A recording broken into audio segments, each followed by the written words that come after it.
Merhaba kıymetli dostlar. Paylaşacağımız videonun konusu Kur'an tefsirlerindeki Tevrat'ın etkileri ve Tevrat'ın gerçek bir kitap olup olmadığı. Merhaba. Bugün seninle birlikte oldukça katmanlı ve hassas bir konuya gireceğiz. Tevrat ve İslam. Hem de ne girmek. Niyazi Bali'nin cesur analizleri ışığında bakacağız ve sanırım bildiğimiz pek çok şeyi sorgulayacağız. Kesinlikle görevimiz de şu, Kur'an'ın Tevrat'a gerçekte nasıl baktığını ve daha da ilginci, Tevrat geleneğinin çoğu zaman hiç farkında olmadığımız şekillerde İslami düşünceyi nasıl derinden etkilediğini anlamaya çalışmak. Ve bu etki, Niyazi Bali'nin aktardığı bir bilgiyle daha en baştan ne kadar derin olduğunu gösteriyor aslında. Bir Yahudi geleneğine göre, Tevrat, dünyanın yaratılışından tam 974 nesil önce yaratılmış. Dur bir dakika. 974 nesil önce mi? Evet, hatta daha da ileri gidiyorlar, yaratılış sürecinde Tanrı'ya bir nevi danışmanlık yaptığına inanılıyor. Vay canına. Yani sadece vahyedilmiş bir metin değil, bizzat yaratılışın planı. Bir tür kozmik anayasa gibi. Bu bile konunun ne kadar derinlere gittiğinin bir işareti. O zaman haydi Niyazi Bali'nin izinden giderek bu girift ilişkiyi adım adım açalım. Haydi bakalım. Tamam, en temelden başlayalım. Geleneksel olarak hepimizin bildiği nedir? Tevrat, Musa'ya indirilen kitaptır. Fakat Niyazi Balin burada hemen bir ama koyuyor. Hem de çok büyük bir ama. Diyor ki Kur'an'a bakın. İncil'in İsa'ya, Zebur'un Davut'a verildiğini çok net bir şekilde söyler. Ama Tevrat'ın Musa'ya verildiğine dair tek bir açık ifade bile bulamazsınız. Bu çok ilginç. Peki ne diyor Kur'an? Musa'ya ne verildiğini söylüyor? Aynen, kilit nokta bu. Kur'an, Musa'ya, kitabın ve Furkan'ın verildiğini söyler. Balin de bu iki kavrama odaklanıyor ve bizim anladığımızdan çok farklı yorumluyor. Nasıl yani? Kitap dediği şey bildiğimiz o ciltli kitap değil mi? İşte Balin'e göre değil. Buradaki kitap daha çok varlığı, hayatı, evreni okuma bilgisi. Yani bir tür bilgelik anahtarı. Furkan ise bu bilgelikle doğruyu, yanlıştan, iyiyi, kötüden ayırt etme yetisi. O zaman bu her şeyi değiştiriyor. Yani Allah Musa'ya dağda Tevrat adında bir kitap verdi anlayışından çok, Allah Musa'ya hayatı doğru okuma bilgisi ve iyi ile kötüyü ayırt etme kabiliyeti verdi gibi bir anlama geliyor. Kesinlikle. Metinden çok bir yetkinlik, bir bilgelik hali. Çok daha soyut ve kişisel bir şey. Bu durumda Tevrat dediğimiz şey tek bir peygambere bir kerede inmiş statik bir metin olmaktan çıkıyor. Aynen öyle. İnsanlık tarihi boyunca nesilden nesile sözlü olarak aktarılan, yaşayan, kolektif bir bilgelik nehrine dönüşüyor. Ve Balin'e göre tıklı bir nehrin yatağında ilerlerken çer-çöp toplaması gibi bu sözlü gelenekte zamanla içine yerel masalları, mitolojileri ve efsaneleri katmış. Yani Kur'an bu kıssalardan bahsederken onları tarihsel bir gerçek olarak onaylamak için değil de başka bir amaç için kullanıyor. Bali'nin tezi tam da bu. Kur'an diyor Tevrat'taki anlatıları bir tarih kitabı olarak görmüyor. O anlatıları kendi özgün mesajını vermek için bir zemin, bir araç olarak kullanıyor. Bakın sizin bildiğiniz bu hikayenin bir de bu boyutu var der gibi. Anladım. Yani Tevrat, Balin'in yorumuyla yazılı bir kitaptan çok içine zamanla beşeri unsurlar da karışmış devasa bir sözlü gelenek. Peki bu geleneğin yazılı metne dönüşme süreci nasıl olmuş? Sanırım tahrifat yani bozulma tartışmalarına da buradan geliyoruz. Evet ve Niyazi Balin'e göre bu tahrifat fikri sadece Müslümanların bir iddiası değil, asıl ilginç olan bu tartışmanın Yahudi geleneğinin kendi içinde de çok hararetli bir şekilde yaşanmış olması. Yani metnin tarihi kendi içinde de çalkantılı. Ürlemesi var. Kral Amon'un Tevrat'ı yaktırması var. Yaktırması mı? Evet, yaktırması. Ama sanırım en dramatik olanı Ezra'nın rolü. Şöyle bir sahne hayal et.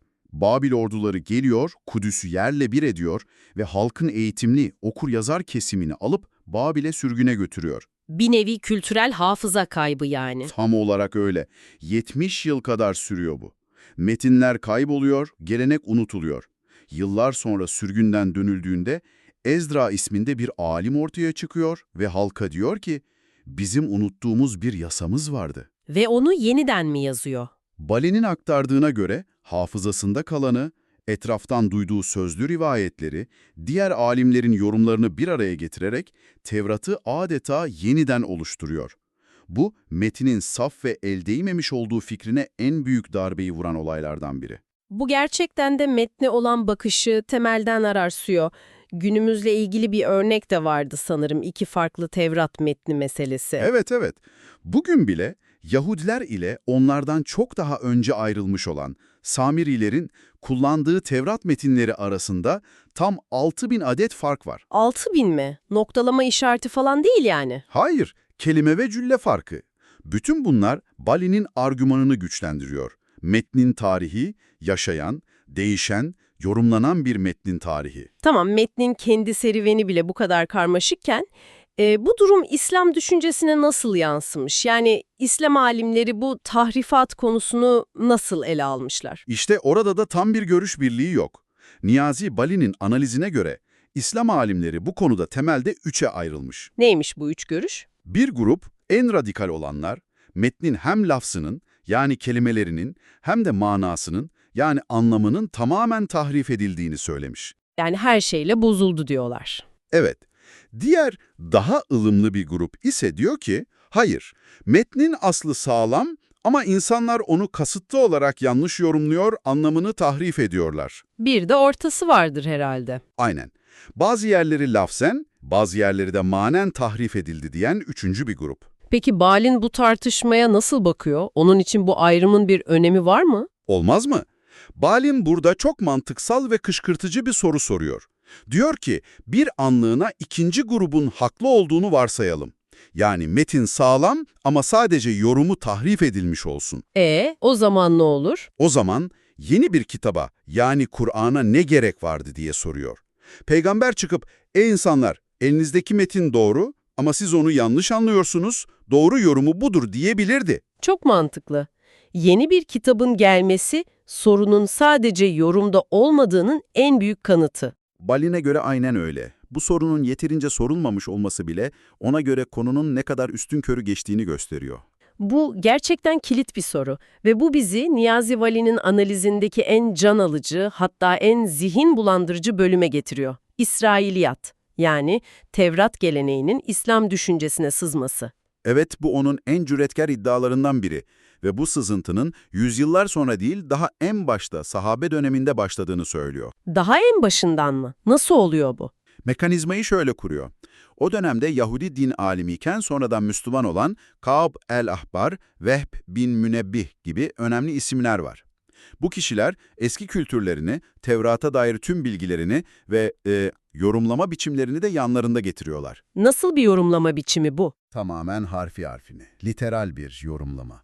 Tevrat'taki mucizevi hikayeleri, hani denizin yarılması, asanın yılana dönüşmesi gibi olayları, fizik kurallarını aşan olağanüstü olaylar olarak kabul ediyorlardı. Sonra? Kur'an'da da bu kıssalardan bahsedildiğini görünce zihinlerinde hemen bir bağlantı kurdular. Aynı hikaye burada da var. Demek ki Kur'an da bizim anladığımız gibi bu olayların harfi harfine yaşandığını doğruluyor. İşte Balin'e göre kırılma anı burası. Anladım. Tevrat'a özgü bu mucizevi ve literalist bakış açısını Kur'an tefsirinin temellerine yerleştirdiler. Bu çok ciddi bir iddia. Peki Balin bunu somut örneklerle destekliyor mu? Hem de nasıl? Çok somut ve şaşırtıcı örnekler veriyor. Mesela ritüellerden başlayalım. Tevrat geleneğinde metni kopyalayan yazıcıların metne dokunmadan önce ritüel olarak yıkanmaları gerekir. Metne saygı ve onu kirden korumak için. Dur bir dakika, bu inanılmaz bir iddia. Yani hepimizin bildiği o abdestsiz Kur'an'a dokunulmaz kuralının kökeni aslında pratik bir yazıcı geleneği miymiş? Teolojik bir zorunluluktan çok bir tür saygı protokolü gibi. Balin'in ortaya koyduğu paralellik tam olarak bu. Pratik bir kuralın zamanla nasıl kutsal bir buyruğa dönüştüğünü gösteriyor. Veya başka bir örnek. Tevrat'ın belirli günlerde topluca okunması geleneği ile bizim Ramazan'da hatim indirme geleneğimiz arasındaki benzerliğe dikkat çekiyor. Etkileşim sadece ritüellerle sınırlı değil sanırım. Daha derin, teolojik konulara da uzanıyordur. Hem de en derinlere iniyor. Mesela en başta bahsettiğimiz Tevrat'ın dünyadan önce yaratıldığı inancını hatırlayalım. Evet, yaratılışın planı gibiydi. Bagin, bu inancın bir yansımasını İslam kültüründe de buluyor. Özellikle tasavvufta çok yaygın olan ve hadis olduğu söylenen, sen olmasaydın ben bu alemi yaratmazdım sözü ve Hazreti Muhammed'in ruhunun ilk yaratılan şey olduğu inancı. İnanılmaz bir bağlantı. Birinde Tevrat, diğerinde Hazreti Muhammed'in ruhu, yaratılıştan önce var olan ezeli bir ilke konumuna yükseltiliyor. Yapısal benzerlik tesadüf olamayacak kadar bariz değil mi? Kesinlikle. O zaman aklıma şu geliyor. İslam tarihinin en kanlı, en derin teolojik tartışmalarından biri olan Kur'an yaratılmış mıdır değil midir kavgasının kökeni de mi buraya dayanıyor? Niyazi Balin tam olarak bunu iddia ediyor. Abbasi döneminde binlerce alimin hapsedilmesine, işkence görmesine neden olan o devasa mihne olaylarının, yani Kur'an mahluk mudur tartışmasının kökeninde Tevrat'a atfedilen bu ezeli olma inancının bir yansıması olduğunu öne sürüyor. Yani bütün o kavga aslında ithal bir gündem miydi? Balin için bu tartışma tamamen anlamsız. Elbette yaratılmıştır diyor. Çünkü elimizde tuttuğumuz kağıttan ve mürekkepten oluşan bir nesnedir. Ona göre bu kavga, Tevrat geleneğinin İslam düşüncesi üzerindeki en güçlü ve en trajik yankılarından biri. Peki Balin'e göre en kalıcı, en yaygın etki nerede görülüyor? Bugün bile zihnimizi şekillendiren en büyük etki hangisi? En büyük etkinin mucize anlayışında olduğunu söylüyor. Tevrat'ın anlatım dili baştan sona olağanüstü olaylar ve mucizelerle doludur.